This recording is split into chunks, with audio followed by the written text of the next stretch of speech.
ગુજરાતભરમાંથી વરસાદના જે સમાચારો સામે આવી રહ્યા છે, આ સમાચારોમાંથી એક કરુણતા ભર્યા સમાચાર મોરબીના વાંકાનેરના કોટડા નાયાણી ગામથી સામે આવી રહ્યા છે.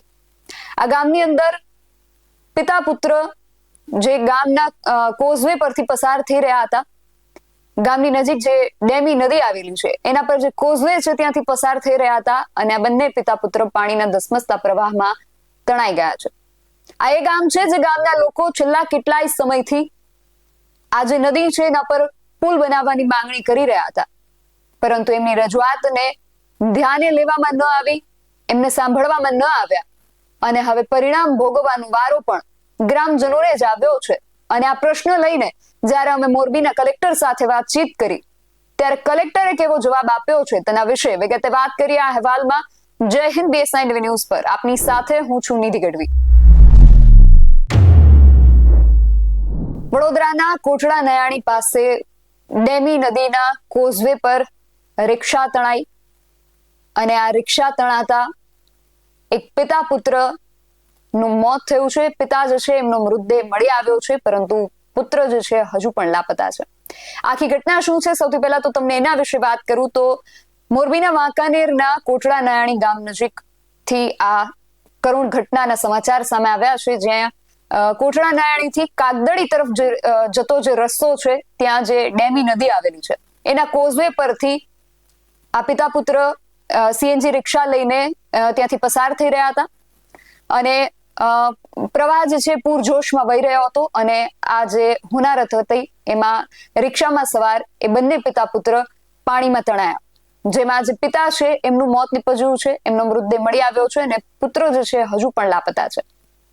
અત્યારે જે વિગતો મળી રહી છે મુજબ હડાળાના પાટિયા વિસ્તારમાં રહેતા સિરાજભાઈ ખમીશા કાતિયાર નામના યુવાન જે છે કોટડા નાયાણી ગામે પોતાના પુત્ર સાથે CNG રિક્ષા લઈને આવી રહ્યા હતા અને આ દરમિયાન ડેમી નદીના કોઝવે પર પાણીના ધસમસતા પ્રવાહમાં એમની જે રિક્ષા છે એને નિયંત્રણ ગુમાવી દીધું અને પાણીના પ્રવાહમાં તણાવા લાગી હતી. આ ઘટનાની જાણ જ્યારે આસપાસના લોકોને થઈ ત્યારે એ લોકો પણ ત્યાં દોડી આવ્યા હતા. તંત્રની ટીમ પણ ઘટના સ્થળે દોડી આવી. બચાવ કામગીરી તુરંત શરૂ કરવામાં આવી. શોધખોળ દરમિયાન સિરાજભાઈ કાતિયારનો મૃતદેહ જે છે એ મળી આવ્યો છે, પરંતુ પાણીના આ ધસમસતા તીવ્ર પ્રવાહમાં તણાઈ ગયેલા એમના પુત્રનો હજુ સુધી કોઈ પતો નથી લાગ્યો, જેને શોધવા માટે અત્યારે સ્થાનિક તરવૈયાઓ જે છે, તંત્રની ટીમ છે, બધાએ સર્ચ ઓપરેશન શરૂ કર્યું છે. પણ પ્રશ્ન એ ઉઠે છે કે આ એ ગામ છે જે ગામના લોકો છેલ્લા ઘણા સમયથી અહીંયા પુલ બનાવવા માટે રજૂઆત કરી રહ્યા હતા, પરંતુ પુલ બનાવવામાં ન આવ્યો અને આજે આ દુર્ઘટના સર્જાઈ છે. આ પ્રશ્ન લઈને જ્યારે અમે મોરબીના કલેક્ટર સાથે વાત કરી ત્યારે મોરબીના કલેક્ટર સ્વપ્નિલ ખરેએ શું જવાબ આપ્યો છે એ પણ સાંભળો. જી સર.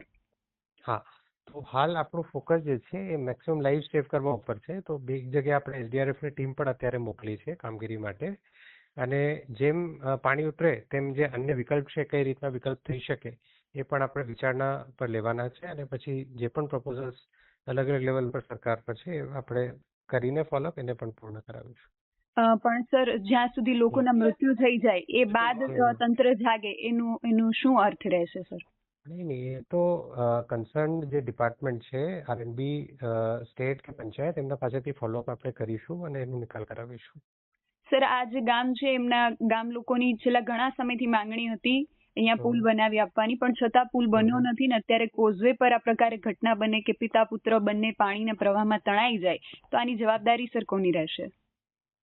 અમે જવાબદારી નક્કી કરશું, બટ હાલ પહેલા પાણી ઉતરી જાય અને મેક્સિમમ લોકોને આપણે બચાવી શકીએ એ આપણી પ્રાયોરિટી છે. અત્યારે સર આ ગામ જે છે તો કલેક્ટર શ્રીનું કહેવું છે કે હવે અમે જવાબદારી નક્કી કરીશું.